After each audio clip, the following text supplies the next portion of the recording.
Hello guys, आज मैं आपके लिए एचटेट 2016 पीजीटी केमिस्ट्री का पेपर लेकर आई हूँ जिसको हम आज सॉल्व करने वाले हैं यहाँ पर।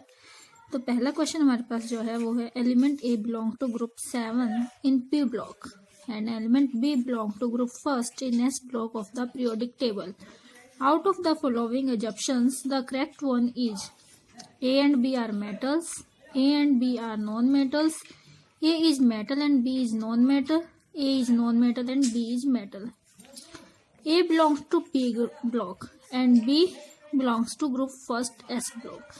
ये S ब्लॉक को हम बोलते हैं अल्कली मेटल और अल्कलाइन अर्थ मेटल, यानी S ब्लॉक के अंदर आते हैं मेटल्स। और P ब्लॉक में हमारे पास जो हैं वो नॉन मेटल्स आते हैं जिनमें हमारे पास कार्बन, ऑक्सीजन, नाइट्रोजन, फ्लोरीन, ये सब चीजें हैं। यहाँ पे 7th ग्रुप की बात की है, हमारे पास इसमें होंगे हेलोजेंस वगैरह जो कि नॉन मेटल्स में आएंगे। तो एस ब्लॉक में जो आपके पास आ रहा है वो बी है, यानी बी मेटल है और ए क्या है, नॉन मेटल। तो A is non metal, B is metal. Option number 4 is right. Question number 2, which period and group in the long form of periodic table contain maximum number of elements. Which period and group, इसने पूछा है कौन सा period या group होगा जो कि long form periodic table के अंदर मैक्सिमम नंबर ऑफ एलिमेंट होंगे। देखिए मैक्सिमम नंबर ऑफ एलिमेंट तो आपके 6th 7th पीरियड के अंदर आते हैं। और ग्रुप की अगर हम बात करें तो यहाँ पे ऑप्शन के अकॉर्डिंग देख लेते हैं। 5th period second group, 6th period second group, 6th period third group, 1st period second group. तो 1st पीरियड और 5th पीरियड में तो नहीं होंगे, 6th पीरियड यहाँ पे और यहाँ पे भी 6th पीरियड। फिर बात करते हैं सेकंड ग्रुप या थर्ड ग्रुप, तो किस में ज्यादा होंगे, आपके सेकंड ग्रुप में ज्यादा होंगे, क्योंकि सेकंड ग्रुप में जो आपका स्टार्टिंग होगा वो किससे होगा, लिथियम से स्टार्टिंग होगा, जबकि थर्ड ग्रुप में आपका ट्रांजिशन मेटल से स्टार्टिंग होगा। तो सेकंड ग्रुप के अंदर एलिमेंट ज्यादा होंगे। तो हमारा राइट आंसर हो जाएगा option number 3, 6th period and second group. Question number 3, in modern periodic table 6th period contain, जो मॉडर्न पीरियोडिक टेबल है 6th पीरियड के अंदर उसमें कितने एलिमेंट्स होते हैं, उसमें आपके पास होते हैं 32 एलिमेंट्स। ये चाहे तो हम कैलकुलेट भी कर सकते हैं। देखिए फर्स्ट पीरियड के अंदर 2 एलिमेंट्स होते हैं, हाइड्रोजन एंड हीलियम। सेकंड के अंदर हमारे नियोन तक 8 एलिमेंट आ जाते हैं सेकंड पीरियड के अंदर। और थर्ड पीरियड के अंदर भी हमारे 8 एलिमेंट ही होते हैं। लेकिन 4th पीरियड के अंदर हमारा डी ब्लॉक स्टार्ट हो जाता है। डी ब्लॉक आने से यहाँ पे 10 एलिमेंट डी ब्लॉक के आ जाते हैं और 8 आपके एस और पी में आते हैं, तो टोटल हो गया 18। 5th में भी आपके 18 एलिमेंट ही होते हैं। 6th पीरियड में आपका एफ ब्लॉक की एंट्री हो जाती है और एफ ब्लॉक के 14 एलिमेंट्स और आते हैं, तो 18 + 14 32 एलिमेंट्स यहाँ पे हो जाते हैं। और 7th पीरियड में आपके एफ ब्लॉक एलिमेंट होते हैं, वहां भी आपके टोटल रहते हैं 32। यहाँ पे फर्स्ट पीरियड के अंदर सिर्फ होता है आपका एस ब्लॉक और एक नोबल गैस वाला। यहाँ पे सेकंड में आपके पास एक एस ब्लॉक और एक नोबल गैस जो कि पी ब्लॉक के अंदर ही कंसीडर हो जाता है। पी ब्लॉक के आपके 6, एस ब्लॉक के आपके 2 आपके ग्रुप हैं और पी ब्लॉक के आपके 6 ग्रुप हैं। तो यहाँ पे 2 एस के 2 पी के टोटल 8 आपके यहाँ पे बन जाते हैं। यहाँ पे आपके थर्ड के अंदर सेम 2 एस के और 6 पी के 8 एलिमेंट आ गए। 4th के अंदर आपके 8 तो आपके किसके आएंगे, एस और पी के, और 10 किसके आ जाएंगे, डी ब्लॉक के।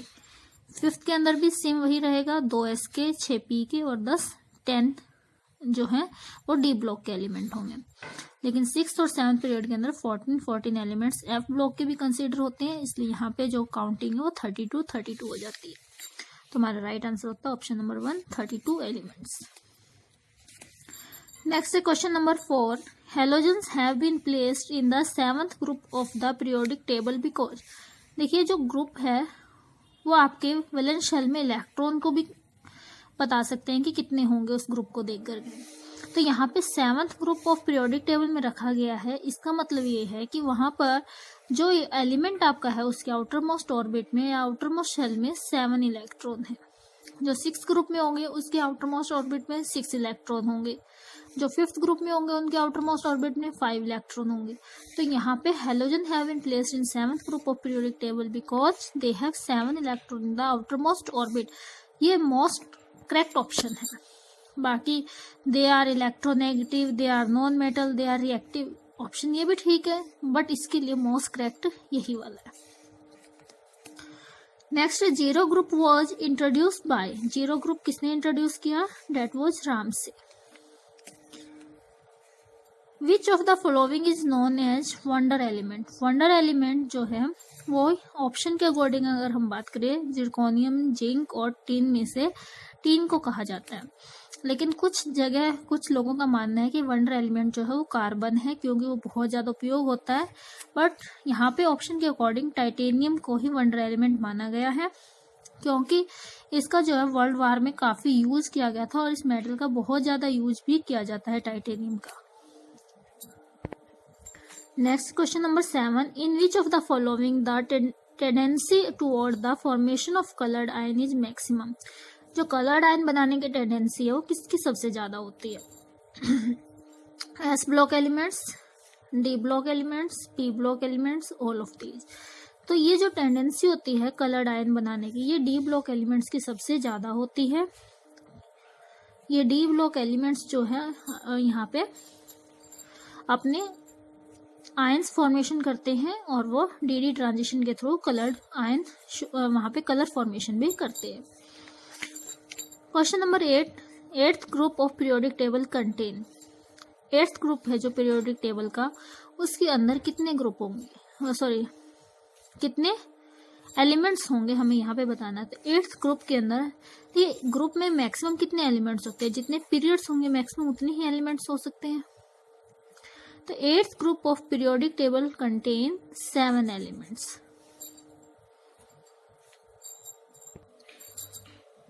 Next question number 9, the element with electronic configuration 3d5 4s1 is।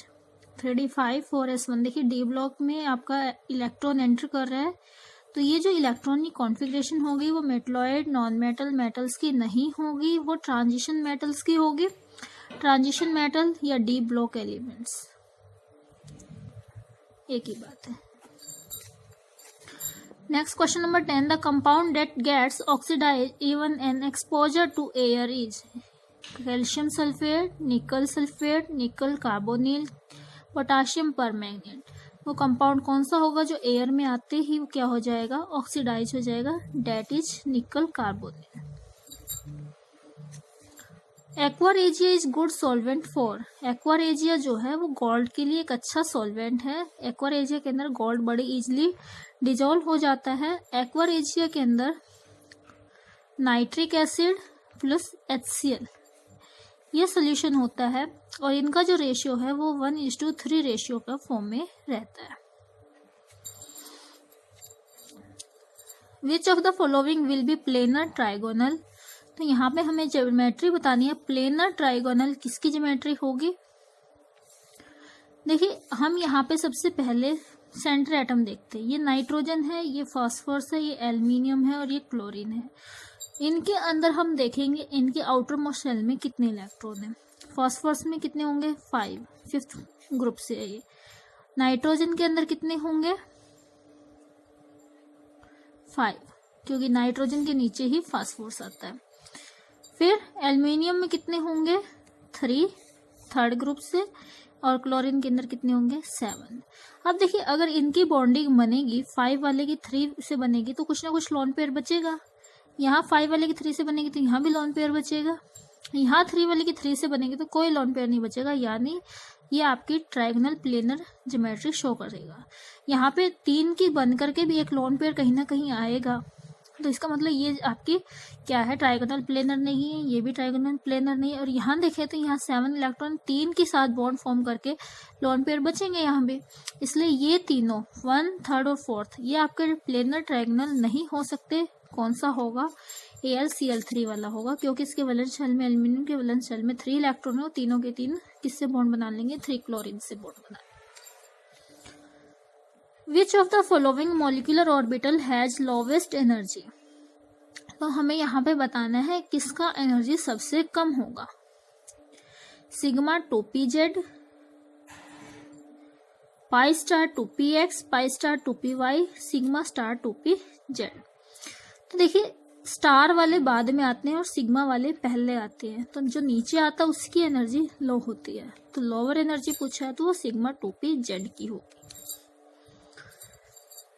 A redox reaction is, एक रिडॉक्स रिएक्शन में क्या होगा, proton transfer, ion combination reaction in A solution, या फिर इलेक्ट्रॉन ट्रांसफर रिएक्शन। तो रिडॉक्स रिएक्शन को हम इलेक्ट्रॉन ट्रांसफर रिएक्शन भी बोलते हैं, ऑक्सीडेशन रिडक्शन रिएक्शन भी बोलते हैं। तो यहाँ पे इलेक्ट्रॉन का ट्रांसफर होता है, प्रोटॉन का ट्रांसफर नहीं होता है, यहाँ पे किसका ट्रांसफर होता है, इलेक्ट्रॉन का ट्रांसफर होता है। या तो इलेक्ट्रॉन वहां से रिमूव होगा या इलेक्ट्रॉन वहां पे ऐड होगा, तो इलेक्ट्रॉन ट्रांसफर रिएक्शन हमारी क्या कहलाती है, रिडॉक्स रिएक्शन कहलाती है। Option number 2 is right. For the reaction NaOH plus HCl changes to NaCl plus water, the change in enthalpy is called।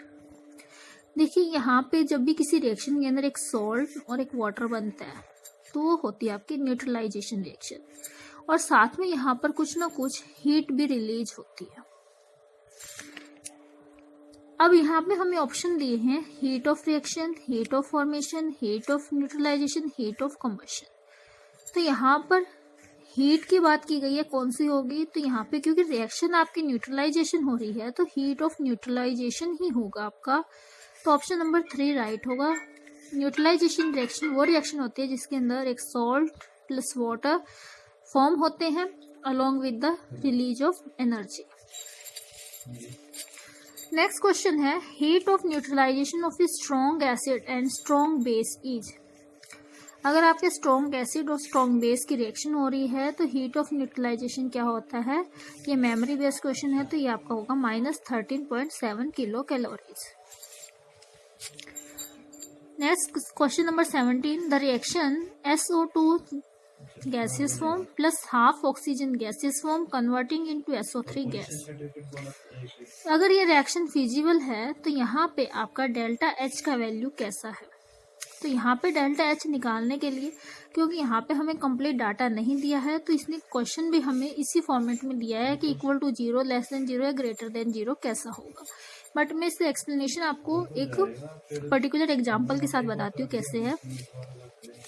देखिए जो SO2 है और SO3 है, अगर इसका डेल्टा HF यानी change in heat of formation आपको दिया है -398.2 kg और डेल्टा HF फॉर SO3 आपको दिया है 198.2 kg। तो यहाँ पे जब हम इस रिएक्शन को करेंगे तो क्या होगा, सबसे पहले हम SO2 को फॉर्म करेंगे, सल्फर प्लस ऑक्सीजन को रिएक्ट करके SO2 बनवाएंगे। तो heat of formation of SO2 आपका 398.2 kg है, बट हमें SO2 एज ए रिएक्टेंट चाहिए तो इस रिएक्शन को हम रिवर्स करके लिखेंगे, तो हमारा डेल्टा HF का वैल्यू भी नेगेटिव में जैसा कि हमें गिवन है वैसा हो जाएगा। इसी तरीके से heat of formation for SO3 हमें कितना दिया, 198.2 kg दिया है।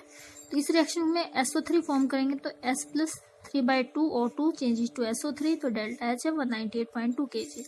ये इक्वेशन 1 और ये इक्वेशन 2, इन दोनों इक्वेशन को हम कंबाइन करेंगे तो हमारे पास आता है SO2 प्लस इधर का 1 O2 और इधर का 3/2 O2 आपका कैंसिल आउट होके बनेगा हाफ O2 और इधर बनेगा आपका SO3। इस सल्फर से ये सल्फर कैंसिल हो जाता है, तो दोनों रिएक्शन को जब ऐड करेंगे तो हमारा यहाँ पे ये वाला और ये वाला दोनों वैल्यू भी क्या होगा, ऐड होगा और -200 kg आएगा। तो ये डेल्टा H जो है आपका फॉर्मेशन वो नेगेटिव वैल्यू दे रहा है यानी लेस देन 0 है, तो delta H will be less than 0 for this reaction.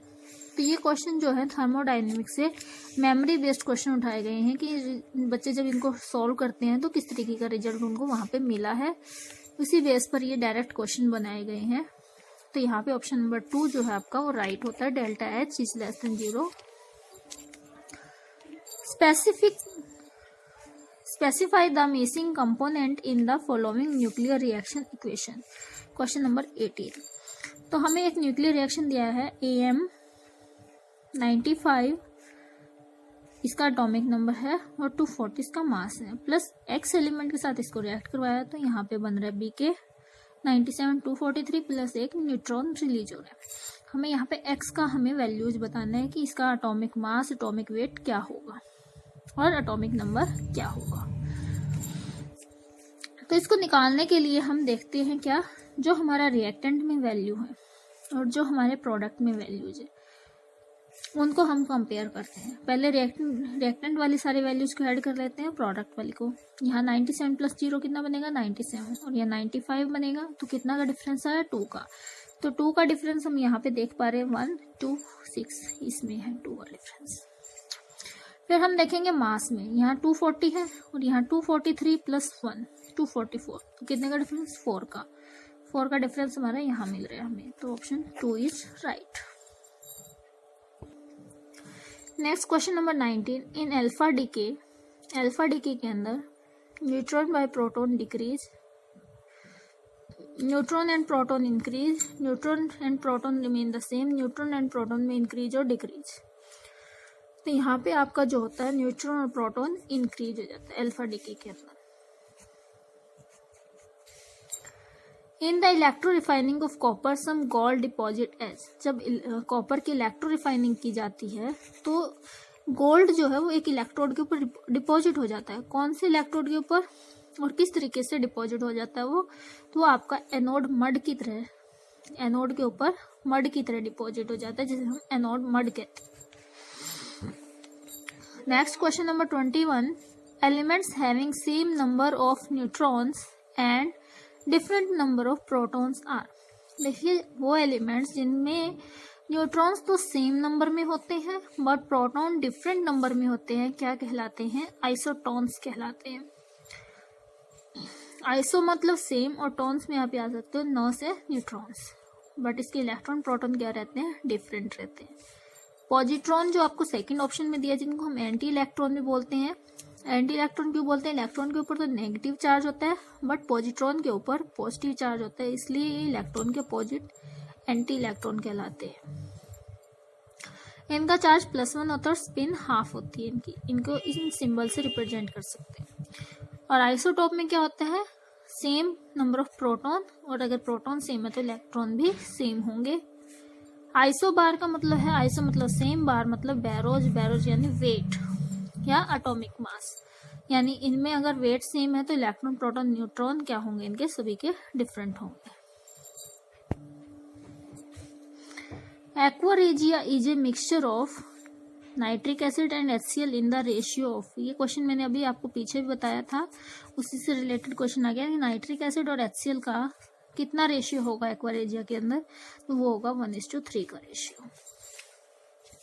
Question number 23। Proton is likely to have high hydration energy, proton के अंदर ज्यादा क्या होता है, हाइड्रेशन एनर्जी होता है। Atomic size, atomic mass, electron affinity, ये इसके अकॉर्डिंग रॉन्ग हो जाएंगे। अब हाइड्रेशन एनर्जी हाई क्यों होता है प्रोटॉन्स का, क्योंकि उनका साइज जो है वो बहुत स्मॉल होता है। Question number 24। Absolute temperature is the temperature at which, options देखते हैं, all molecular motion ceases, mass become 0, volume ceases to 0, none of these. तो एब्सोल्यूट टेम्परेचर वो टेम्परेचर होता है जिसके ऊपर क्या हो जाता है, ऑल मॉलिक्यूलर मोशन सीजेज, यानी जितनी भी मॉलिक्यूलर मोशंस होती हैं वो सब धीमी पड़ जाती हैं, मंद पड़ जाती हैं, ceases. Next question, question number 25। Which of the following is use as depressant in froth flotation process, निम्न में से आपका फ्रॉथ फ्लोटेशन प्रोसेस के अंदर डिपरसेंट यानी एज ए प्रेसिपिटेंट जो यूज किया जा रहा है वो कौन सा यूज किया जाएगा कोगुलेशन करने के लिए या डिप्रेसेंट एज ए डिप्रेसेंट कैसे यूज किसे यूज करेंगे हम, तो हमारा है amyl, xanthate, copper sulphate, pine oil, potassium cyanide में से क्या होगा, पोटाशियम साइनाइड होगा। Option number 4 is right here. Next question number 26, the maximum number of electron possible in subshell is equal to. देखिए अगर हम सबशेल के अंदर हमें बताना है नंबर ऑफ इलेक्ट्रॉन कितने होंगे, उसके लिए जो हमारा फॉर्मूला होगा वो होगा 4l+2 का। अगर हमें बताना है number of electron in a subshell, 4l+2। अगर हमें बताना है number of electron in a shell, तो शेल के अंदर होते हैं 2n², सब शेल के अंदर होते हैं 4l+2। और अगर हमसे पूछा जाए एक शेल के अंदर नंबर ऑफ सब सेल कितने होंगे, that will be 2l+1। Next है question number 28, EDTA is used for estimation of total quantity of। EDTA जो है आपका किस पर्पज के लिए यूज किया जाता है, किसके एस्टिमेशन के लिए यूज किया जाता है। देखिए EDTA जो है हार्ड वाटर में आपका कैल्शियम और मैग्नीशियम आयन की क्वांटिटी को पता लगाने के लिए यूज किया जाता है।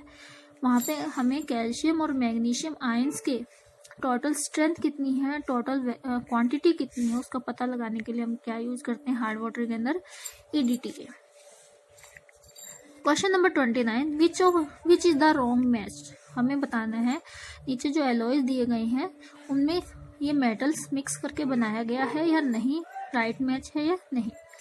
तो ड्यूरा एल्यूमिनियम जो है वो एल्यूमिनियम, कॉपर, मैग्नीशियम और मैग्नीज इनके कॉम्बिनेशन से बनता है।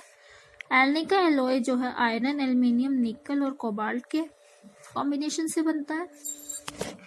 जर्मन सिल्वर जो है कॉपर, जिंक, निकल इनके कॉम्बिनेशन से बनता है और समटाइम इसमें लेड और टिन का भी मिक्सचर देखने को मिल जाता है। बट जो मोनल मेटल्स होते हैं वो आपके कॉपर, निकल और some amount of other metals रहती है, बट उसमें जिंक और टिन नहीं होता। तो मोनल मेटल में आपका निकल रहता है 66%, कॉपर रहता है 31.5% और small amount of iron, manganese, carbon और सिलिकॉन वहां पे पाया जाता है। तो ऑप्शन नंबर 4 आपका जो है वो रॉन्ग हो जाएगा, रॉन्ग मैच हो जाएगा। Question number 30, which of the following is formed by the action of water on sodium peroxide. अगर सोडियम परऑक्साइड के ऊपर Na2O के ऊपर हम वाटर का रिएक्शन करेंगे तो हमें वहां पर क्या मिलेगा, तो वहां पर हमें मिलेगा oxygen, sodium hydroxide plus oxygen.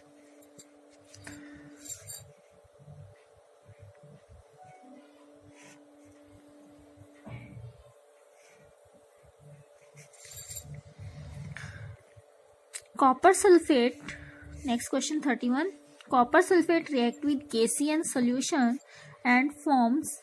जो कॉपर सल्फेट है अगर वो KCN सोल्यूशन के साथ रिएक्ट करेगा तो क्या बनाएगा, आपका एक कॉम्प्लेक्स बनेगा पोटाशियम साइनाइड के साथ और कॉपर सल्फेट के साथ जो आपका कॉम्प्लेक्स बनेगा, देखते नीचे ऑप्शन के according, K3CuCN4, copper cyanide CN, copper CN2, potassium copper cyanide. ये कॉपर साइनाइड वाले सिंपल तो बनेंगे नहीं क्योंकि इसमें पोटाशियम भी है, तो पोटाशियम इनके साथ आ रहा है। अब हमें देखना है कौन सा कॉम्बिनेशन सही है, K3 वाला या K4 वाला। तो यहाँ पे जो हमारा राइट जो आपका कॉम्प्लेक्स बनेगा वो K3CuCN4 वाला बनेगा। यहाँ पे कॉपर के लिए टेट्रासाइनाइड वाला ऑप्शन आपका राइट होगा। नेक्स्ट क्वेश्चन, क्वेश्चन नंबर 32, यहाँ पे हमें कार्बन मोनोऑक्साइड के लिए आइसो इलेक्ट्रॉनिक आयन बताना है कौन सा होगा। तो कैसे काउंट करेंगे इसको, कार्बन के लिए 6 इलेक्ट्रॉन, ऑक्सीजन के लिए 8, जो इनका एटॉमिक नंबर है वही इनका इलेक्ट्रॉन नंबर हो जाएगा। तो यहाँ पे टोटल हो गया 14 इलेक्ट्रॉन। यहाँ पे ऑप्शन के अकॉर्डिंग देखिए साइनाइड नेगेटिव है तो कार्बन में 6, नाइट्रोजन में 7 और एक नेगेटिव चार्ज के लिए +1 इलेक्ट्रॉन हम ऐड कर देंगे। तो 6 + 7 13 + 1 कितना हो जाएगा 14 इलेक्ट्रॉन। अदर ऑप्शन में अगर आप चेक करेंगे जहाँ पे +1 चार्ज है वहाँ पे एक कम करना है, जहाँ पे -1 है वहाँ पे एक ऐड करना है। तो हम देख पा रहे हैं यहाँ पे जो इलेक्ट्रॉन की काउंटिंग आ रही है वो डिफरेंट आ रही है, बट इस ऑप्शन में जो हमारी इलेक्ट्रॉन की काउंटिंग है वो बिल्कुल सेम है। Next question number 33, the energy required to break 1 mole of CCl bond in chlorine is 242 kg per mole. 1 mole chlorine bond को ब्रेक करना है तो 242 किलो जूल पर मोल एनर्जी हमें रिक्वायर्ड है। तो हमें बताना है the longest wavelength of light capable of breaking a single chlorine chlorine bond क्या होगी। तो वेवलेंथ निकालने के लिए जो फॉर्मूला हम यहाँ पे यूज करने वाले हैं वो होगा E = hc/λ, लैम्डा = hc/E। इसी को हमने मॉडिफाई कर। अब देखिए 1 मोल की हमें एनर्जी गिवन है, बट हमें तो सिंगल बॉन्ड ब्रेक करना है, तो सिंगल बॉन्ड की एनर्जी कैसे निकालेंगे, जितने 1 मोल की अपॉन में नंबर ऑफ मोल्स या नंबर ऑफ एटम्स आप करेंगे यहाँ पे मोल को एटम्स में कन्वर्ट करने के लिए। तो नंबर ऑफ एटम्स कितने होंगे, एवोगैड्रो नंबर ऑफ एटम्स होंगे। तो यहाँ 242 × 10⁻³ अपॉन में 6.022 × 10⁻23। ओके, ये E की वैल्यू आ गई। यहाँ H हमारा प्लैंक्स कांस्टेंट है जिसका वैल्यू 6.626 × 10⁻34 होता है। C स्पीड ऑफ लाइट है जो कि हमें गिवन है 3 × 10⁸ मीटर पर second.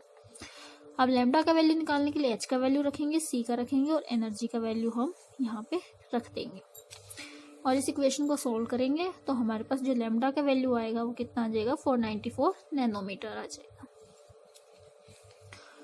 Next question number 34, nitrogen and oxygen are converted into mono anions N2 negative and O2 negative respectively. Which of the following statement is wrong? In N2, the NN bond weakens. In O2 negative, OO bond length increases. In O2 negative, bond order decreases. N2 negative becomes diamagnet. हमें यहाँ पे wrong option choose करना है। तो पहले हम एक चीज देख लेते हैं, जो बॉन्ड ऑर्डर होता है वो बॉन्ड स्ट्रेंथ या बॉन्ड की हम स्ट्रेंथ जैसे कि वीक है या स्ट्रॉन्ग है, बॉन्ड स्ट्रेंथ के डायरेक्टली प्रोपोर्शनल होता है बॉन्ड ऑर्डर, और बॉन्ड ऑर्डर इनवर्सली प्रोपोर्शनल होता है बॉन्ड लेंथ के। ठीक है, अब यहाँ पे अगर हम बॉन्ड ऑर्डर निकाल लें तो हमें सारा पता चल जाएगा। इसके लिए हम सबसे पहले क्या लिखेंगे, ये हम इलेक्ट्रॉन कॉन्फ़िगरेशन इस तरीके से लिखेंगे। O2 के लिए देखते हैं सबसे पहले, तो O2 के लिए हो जाएगा sigma 1s2 sigma star 1s2 sigma 2s2 sigma star 2s2 sigma 2pz2 pi star 2px2 pi star 2py2 pi star 2px1 pi star 2py1। और O2 नेगेटिव के लिए देखेंगे तो यहाँ 1 की जगह 2 हो जाएगा।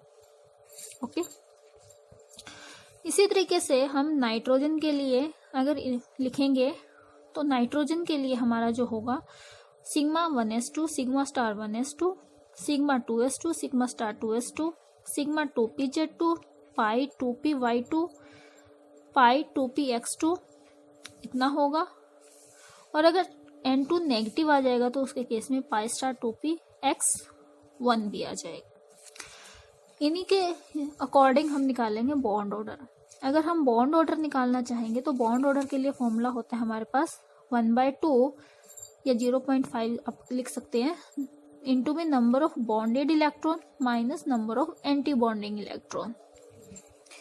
तो बॉन्डिंग में इलेक्ट्रॉन कितने हैं और एंटी बॉन्डिंग में कितने हैं, उसके अकॉर्डिंग फॉर्मूले में हम वैल्यू पुट करेंगे और बॉन्ड ऑर्डर निकाल लेंगे। ठीक है, N2 के लिए हम बॉन्ड ऑर्डर निकालते हैं तो 1/2 इंटू में जो आपके बॉन्डिंग में होंगे वो कितने होंगे, N2 के लिए बात कर रही हूँ मैं यहाँ पे, N2 नेगेटिव के लिए तो एक यहाँ पे है, तो N2 के लिए हम इसको काउंट नहीं करेंगे। तो यहाँ पे देखिए हमारा बॉन्डिंग में 2 4 6 8 10 बॉन्डिंग में होगा और एंटी बॉन्डिंग में स्टार वाले 2 और 2 4 N2 के केस में, तो 1/2 10 - 4। इसी तरीके से N2 नेगेटिव में करेंगे तो 1/2 10, और देखिए एंटी बॉन्डिंग में 2 2 4 तो थे, एक यहाँ पे भी है एंटी बॉन्डिंग में 5 10 - 5। तो इसके लिए बॉन्ड ऑर्डर 3 आया, इसके लिए बॉन्ड ऑर्डर 2.5 आया। सिमिलरली O2 और O2 नेगेटिव के लिए बॉन्ड ऑर्डर 2 और 1.5 आ जाएंगे। तो यहाँ पे हम क्या देख रहे हैं कि N2 से N2 नेगेटिव में जा रहे हैं तो बॉन्ड ऑर्डर डिक्रीज हो रहा है, O2 से O2 नेगेटिव में जा रहे हैं तो बॉन्ड ऑर्डर डिक्रीज हो रहा है। अगर बॉन्ड ऑर्डर डिक्रीज हो रहा है तो बॉन्ड स्ट्रेंथ डिक्रीज होगी, बॉन्ड ऑर्डर डिक्रीज हो रहा है तो बॉन्ड लेंथ इंक्रीज होगी। तो चाहे नाइट्रोजन का केस हो चाहे ऑक्सीजन का केस हो, N2 के केस में हम कह सकते हैं कि NN बॉन्ड वीक हो रहा है या N2 नेगेटिव होना चाहिए। NN बॉन्ड वीक हो रहा है और O2 नेगेटिव के केस में OO बॉन्ड लेंथ इंक्रीज हो रही है। दोनों ही राइट हो गए। O2 नेगेटिव का बॉन्ड ऑर्डर डिक्रीज हो रहा है, ये भी सही है, लेकिन N2 नेगेटिव बिकम डायामैग्नेटिक, ये रोंग है। क्यों रोंग है? क्योंकि आपका जो लास्ट इलेक्ट्रॉन है यहाँ पे देखिए पाई स्टार 2px 1 है और यहाँ पे पाई स्टार 2px 2 है, लेकिन पाई स्टार 2py 1 है। तो दोनों में ही O2 नेगेटिव और N2 नेगेटिव में एक एक इलेक्ट्रॉन अनपेयर्ड पड़ा है। अनपेयर्ड इलेक्ट्रॉन होने की वजह से ये कैसा हो जाएगा? पैरामैग्नेटिक हो जाएगा due to this one unpaired electron.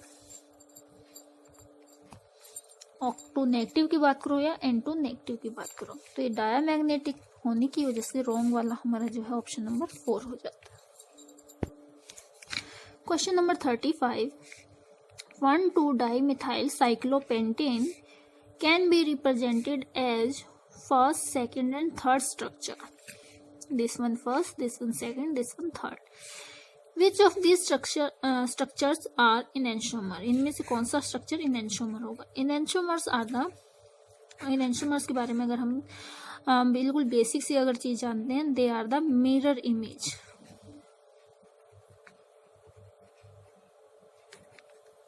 They are the mirror image of each other.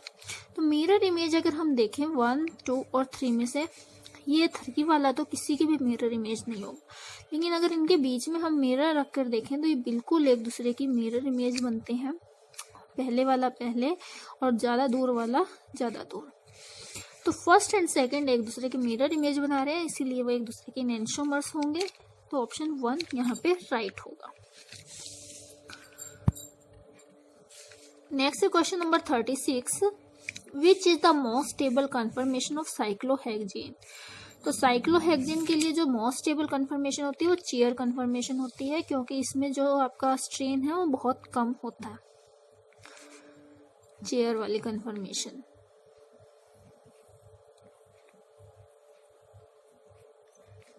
इस तरीके की जो कन्फर्मेशन है यहाँ पे ये और ये इनके बीच में जो है एक तो रिपल्शन कम हो जाती है, स्ट्रेन कम हो जाता है। Question number 37, maleic anhydride undergoes a Diels Alder reaction with. जो मैलिक एनहाइड्राइड है वो डाईएल्डर रिएक्शन एंथ्रासिन के साथ शो करते हैं।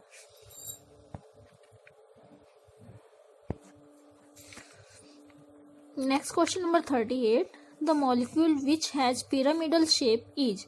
देखिए जो पिरामिडल शेप है वो किसकी होगी ये बताना है। PCl3, SO3, CO3 2 negative, NO3 negative. Pyramidal shape के लिए अगर हम यहाँ पे ध्यान दें तो आपके जो PCl3 वाला कंपाउंड है, क्योंकि इसमें एक लोन पेयर और 3 आपके बॉन्ड पेयर हैं, तो ये ट्रायगोनल पिरामिडल शेप शो करता है। जबकि SO3 कार्बोनेट आयन और नाइट्रेट आयन जो है ट्रायगोनल प्लेनर ज्योमेट्री बनाएंगे। तो आपका राइट आंसर होगा PCl3। Question number 39, which molecule is not linear. Linear कौन सा नहीं होगा इनमें से? तो 3 जो है आपके लीनियर बना रहे हैं, लेकिन SO3 जैसा कि हम ऊपर देख रहे हैं ट्रायगोनल प्लेनर ज्योमेट्री बनाता है, और बाकियों की तीनों की जो लीनियर है वो मैंने बनाकर यहाँ पर दिखाई है। C double bond O, C triple bond C, इधर H और मैग्नीशियम क्लोरीन। तो ये तीनों लीनियर बनाते हैं, बट SO3 जो है ट्रायगोनल प्लेनर ज्योमेट्री बनाता है। तो नॉट लीनियर में आपका आ जाएगा SO3।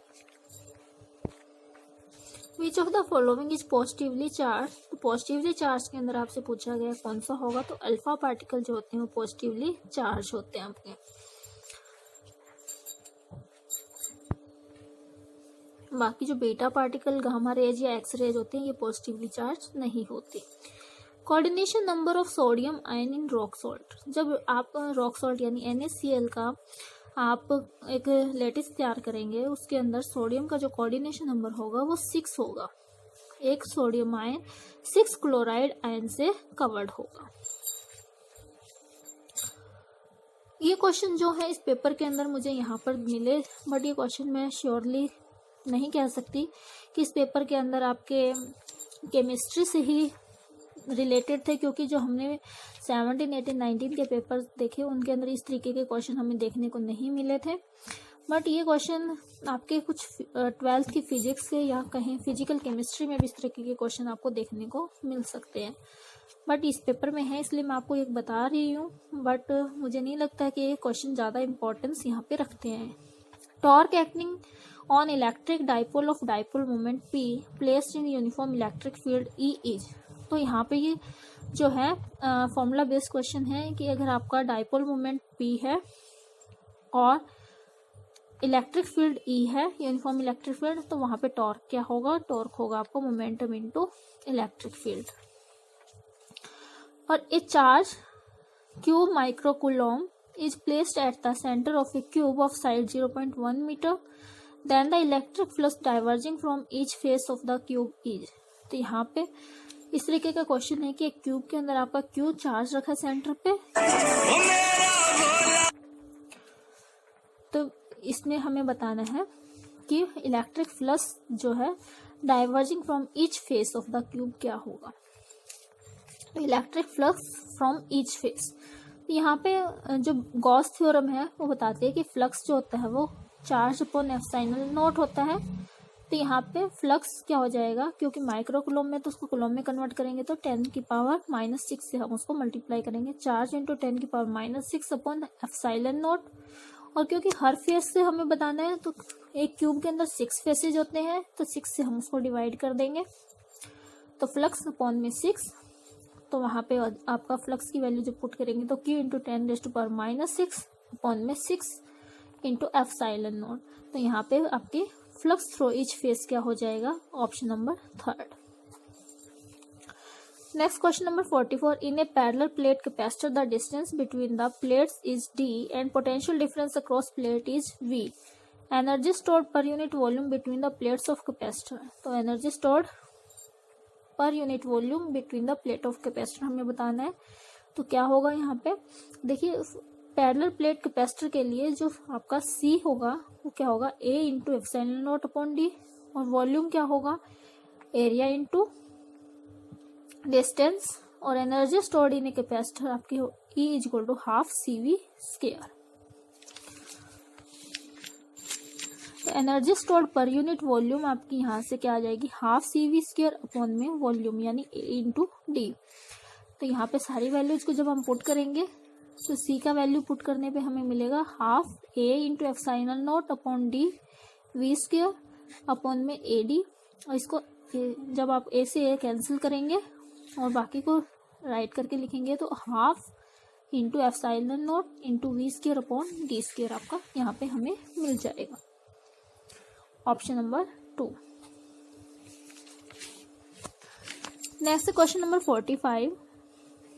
Phenol can be converted into salicylaldehyde by. Phenol को सैलिसल्डिहाइड में कन्वर्ट करने के लिए इस तरीके का रिएक्शन किया जाता है जिसमें हम CaCl3 और एक्वस NaOH के साथ रिएक्ट करते हैं 340 केल्विन टेम्परेचर के ऊपर। ये जो रिएक्शन है नेमिंग रिएक्शन है जिसका नाम है रेमर-टेमर रिएक्शन। ये 2017 के पेपर में भी रिपीट हुआ था question. IUPAC name of the following compound हमें बताना है यहाँ पे। तो इस कंपाउंड के अकॉर्डिंग जैसे मैंने नंबरिंग की है, नंबरिंग पे देखेंगे तो सबसे पहले हम नंबरिंग देंगे किसको? सबसे लोवेस्ट नंबरिंग देंगे फंक्शनल ग्रुप को, और उसके अकॉर्डिंग नंबरिंग करेंगे। तो यहाँ पे जो आपके सब्स्टिट्यूट है 3 पे इथाइल और 4 पे मिथाइल आ रहा है, जिसका नेम अल्फाबेटिकली फर्स्ट आता है उस सब्स्टिट्यूट को पहले लिखेंगे। तो 3 इथाइल 4 मिथाइल, और 6 कार्बन की चेन है तो हेक्स, डबल बॉन्ड 4 पे लगा तो 4 इन, और फंक्शनल ग्रुप कितने पे? 2 नंबर पे तो 2 ऑन। तो आपका नेमिंग 2 राइट वाला सही। Question number 47। एक केमिकल रिएक्शन हमें दिया है silver oxide plus water plus 2 electron converting into silver plus OH negative. इस केमिकल रिएक्शन के अंदर वाटर ऑक्सीडाइज हो रहा है, सिल्वर ऑक्सीडाइज हो रहा है, सिल्वर रिड्यूस हो रहा है, हाइड्रोजन रिड्यूस हो रहा है, हमें बताना है। तो यहाँ जो सिल्वर है वो +2 से 0 में जा रहा है, यानी उसका क्या हो रहा है, रिडक्शन हो रहा है। तो यहाँ पे सिल्वर आपका because gain of electron is reduction, तो +2 से 0 में जा रहा है, गेन ऑफ इलेक्ट्रॉन हो रहा है, इसलिए यहाँ पे सिल्वर का रिडक्शन हो रहा है, सिल्वर रिड्यूस हो रहा है। Question number 48, vapour density of A gas is 22, the molecular weight will be. अगर हमें वेपर डेंसिटी पता है तो मॉलिक्यूलर वेट निकालने के लिए फॉर्मूला होगा molecular mass is equal to 2 into vapour density, और वेपर डेंसिटी यहाँ पे 22 है, इसलिए 2 इंटू 22 यानी 44। तो ऑप्शन हमारा थर्ड यहाँ पे करेक्ट हो जाएगा। Next question number 49, the substance not likely to contain calcium carbonate is. यहाँ पे कुछ सब्सटेंसेस दिए गए हैं जिनमें हमें बताना है किसके अंदर कैल्शियम कार्बोनेट नहीं है। ए मार्बल स्टेचू, सीशेल, कैल्साइन, जिप्सम और डोलामाइट। तो इनके बारे में थोड़ा डिटेल में हम देख लेते हैं कि मार्बल जो है, मार्बल तो बना ही कैल्शियम कार्बोनेट का होता है।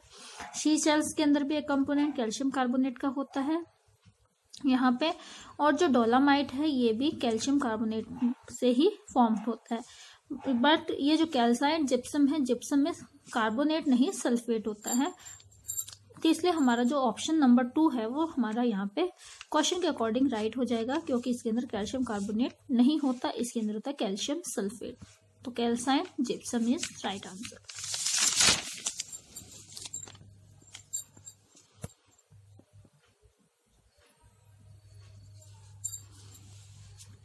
Next question number 50, glass is a. Glass क्या है, माइक्रो क्रिस्टलाइन सॉलिड है, सुपर कूल्ड सॉलिड है, जेल है या पॉलीमेरिक मिक्सचर है।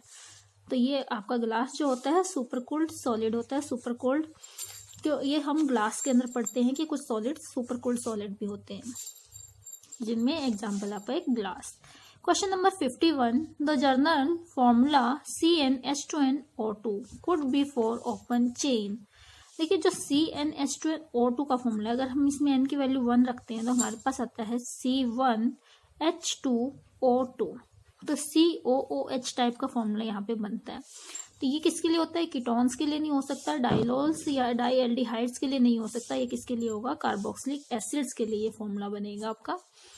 तो राइट आंसर यहाँ पे होगा ये जनरल फॉर्मूला कार्बोक्सिलिक एसिड्स के लिए।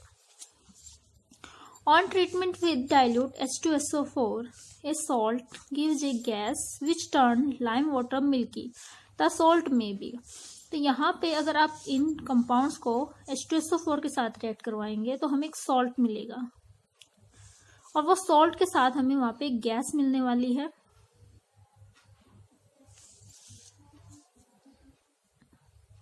और वो गैस जो होगी वो आपके लाइम वाटर को मिल्की कर देगी। तो हमें बताना वो सॉल्ट कौन कौन से हैं।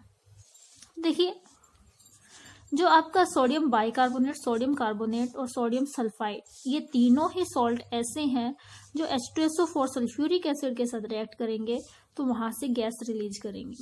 बाइकार्बोनेट और कार्बोनेट से CO2 गैस रिलीज होगी, जबकि सल्फाइड वाले से सल्फर डाइऑक्साइड गैस रिलीज होगी, SO2 गैस। और ये तीनों ही गैसेज, यहाँ से CO2, यहाँ से CO2, यहाँ से SO2, जब इन गैसेस को आप लाइम वाटर से पास करेंगे तो लाइम वाटर जो है वो मिल्की कन्वर्ट हो जाता है, मिल्की फॉर्म हो जाता है, वहाँ पे लाइम वाटर का कलर जो है वो मिल्की हो जाता है। इसी वजह से यहाँ पे आपके जो सॉल्ट हैं ये तीनों ही लाइम वाटर को मिल्की करने वाले हैं due to the release of gases. तो यहाँ पे राइट आंसर हमारा हो जाएगा ऑल ऑफ दीज। नेक्स्ट है question number 53, on heating a white amorphous inorganic compound becomes yellow. एक आपके पास कोई इनऑर्गेनिक कंपाउंड है, अमरफस इनऑर्गेनिक कंपाउंड, हीट करेंगे उसको तो वो येलो हो जाता है, और फिर कूल करेंगे तो वो वापस व्हाइट हो जाता है। उस सॉल्ट का नाम क्या है? तो आपके पास ऑप्शन है lead carbonate, magnesium carbonate, zinc carbonate और पोटाशियम कार्बोनेट। ये जो है आपके डिफेक्ट वाले टॉपिक से क्वेश्चन लिया गया है। यहाँ पे जिंक कार्बोनेट या जिंक ऑक्साइड, क्योंकि जिंक कार्बोनेट भी डिकम्पोज हो जाता है जिंक ऑक्साइड के अंदर और फर्दर डिकम्पोज होता है जिंक आयंस के अंदर। तो ये जिंक आयंस जो है हीट करने पर आपका कलर शो करते हैं।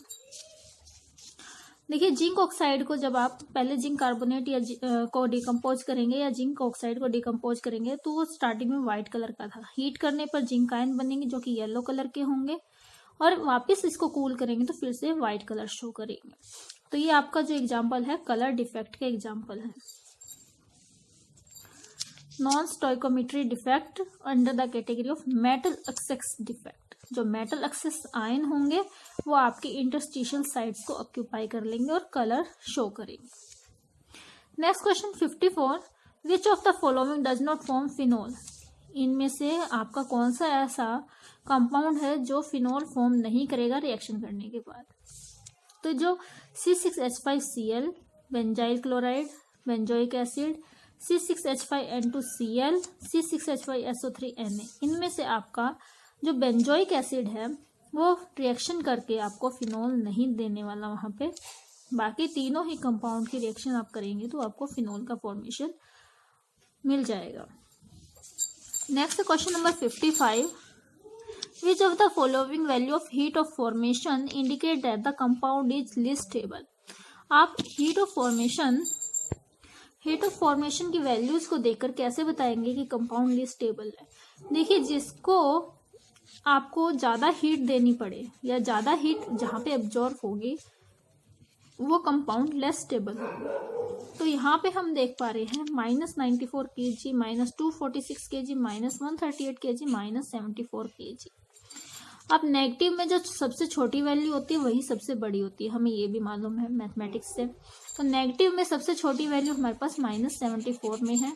तो ये 74 वाली देखने में सबसे छोटी है, बट यहाँ पे ये हीट जो है सबसे ज्यादा वैल्यू वाली है। जो एब्जॉर्प्शन हो रहा है -74 kg हीट का, ये सबसे ज्यादा है। इसीलिए ये जो कंपाउंड हीट गेन करने वाला है वही लेस स्टेबल होने वाला आपका। तो इस वैल्यू को हम देख के बता पा रहे हैं कि -74 kg हीट का एब्जॉर्प्शन जहां होगा वो कंपाउंड आपका लेस स्टेबल है। Question number 56, cadmium rods are use for which purpose. Cadmium rods किस पर्पज के लिए यूज की जाती हैं। ऑप्शन 1 है इलेक्ट्रॉन एमिट करने के लिए, neutron. Option number 2 neutron absorb करने के लिए। ऑप्शन नंबर 3 न्यूट्रॉन एमिट करने के लिए। ऑप्शन नंबर 4 इलेक्ट्रॉन एब्जॉर्ब करने के लिए। तो कैडमियम रॉड्स जो है वो न्यूट्रॉन के एब्जॉर्प्शन के लिए यूज की जाती हैं। नेक्स्ट क्वेश्चन नंबर 57, व्हेन एस्ट्रस gas is passed in a metal sulphate solution in presence of ammonium hydroxide a white PPT is produce the metal is identified. देखिए, मेटल सल्फेट था, hydrogen sulphide gas के साथ ammonium hydroxide के presence में reaction करवाए तो हमें metal sulphide के व्हाइट पीपीटी मिल रहे हैं और साथ में सल्फ्यूरिक एसिड गैस वहां से रिलीज होने वाली है अकॉर्डिंग टू रिएक्शन। अब यहाँ पे जो हमें गिवन है ऑप्शन में जिंक, आयरन, लेड और मर्करी गिवन है। अगर इनके सल्फाइड्स को हम देखें तो जिंक सल्फाइड ही ऐसा सल्फाइड है जो कि व्हाइट पीपीटी की फॉर्म में हमें मिलने वाला है। बाकी जैसे आयरन सल्फाइड है वो ग्रे कलर के होते हैं, लेड सल्फाइड ब्लैक कलर के होते हैं और मर्करी सल्फाइड आपके रेड ब्लैक कलर के होते हैं, रेड या ब्लैक समटाइम। तो यहाँ पे व्हाइट पीपीटी मिल रहे हैं, इसका मतलब वो मेटल कौन सा था, metal sulphate, zinc metal sulphate था आपका, इसीलिए हमें वहां पे व्हाइट पीपीटी मिलने वाली। Option number 1। Question number 58, which one of the following can produce hydrogen when treated with metallic sodium. Option 1 है CH3 का twice NH, CH3NH2 second option, third option C6H5NH2, fourth option CH3CONH2। तो इनमें से किसको react करवाएंगे sodium के साथ तो हमें क्या मिलेगा, हाइड्रोजन गैस। तो यहाँ पे हमारा जो एसिटामाइड है इसको हम यहाँ पे रिएक्शन करवाएंगे तो यहाँ पे हमें मिलने वाला हाइड्रोजन गैस। तो हमारा राइट ऑप्शन जाएगा 4। नेक्स्ट है question number 59, due to Frenkel defect the density of ionic solid. Frenkel defect की वजह से आयनिक सॉलिड की डेंसिटी क्या रहेगी, सेम रहेगी। क्या रहेगी, सेम। क्यों रहेगी, क्योंकि फ्रेंकल डिफेक्ट में जो आपके आयंस होंगे वो आपके पर्टिकुलर साइड को छोड़ के इंटरस्टिशियल साइड को ऑक्यूपाई कर लेंगे, तो नंबर ऑफ आयन तो सेम ही रहने वाले हैं, इसलिए वहां पे डेंसिटी क्या रहने वाली है, सेम रहने वाली है। Next question number 60 and last question, electrolytic reduction of nitrobenzene in strong acidic medium gives. अगर हम नाइट्रोबेंजीन का इलेक्ट्रोलिटिक रिडक्शन करेंगे स्ट्रॉन्ग एसिडिक मीडियम के अंदर, जो चीज ध्यान रखने वाली है स्ट्रॉन्ग एसिडिक मीडियम, तो हमें क्या मिलेगा।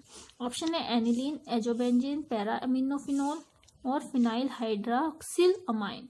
देखिए, हमें जब इलेक्ट्रोलिटिक रिडक्शन करते हैं नाइट्रोबेंजीन का तो ये चारों चीजें मिलती हैं, लेकिन बात है कि आप रिडक्शन किस मीडियम में कर रहे हैं। अगर आप स्ट्रॉन्ग एसिडिक मीडियम में करेंगे तो आपको मिलेगा पैरामिनोफिनॉल। लेकिन एनिलीन कब मिलता है? जब आप वीकली एसिडिक मीडियम में करेंगे। वीकली एसिडिक मीडियम में एनिलीन, स्ट्रॉन्ग एसिडिक मीडियम में पैरामिनोफिनॉल। आपको जो एजोबेंजीन और फिनाइल हाइड्रोक्सिल अमाइन है ये अल्कलाइन मीडियम के अंदर मिलने वाले हैं। इन अल्कलाइन मीडियम आपको एजोबेंजीन और फिनाइल हाइड्रोक्सिल अमाइन मिलेंगे। और अल्कलाइन मीडियम में आपको और भी मिल सकते हैं कंपाउंड्स जो कि आपको हाइड्रो एजोबेंजीन या फिर एजोक्सी बेंजीन, आपके ये कंपाउंड है जो ये आपको अल्कलाइन मीडियम में मिलेंगे। अल्कलाइन मीडियम के अंदर आपको नाइट्रोसोबेंजीन भी मिल सकता है, नाइट्रोसोबेंजीन। तो ये कंपाउंड्स आपको अल्कलाइन मीडियम के अंदर मिलेंगे जब आप नाइट्रोबेंजीन का इलेक्ट्रोलिटिक रिडक्शन करेंगे। Thanks for watching this video. I hope these questions will be helpful in your preparation. If you like the video, please like and share.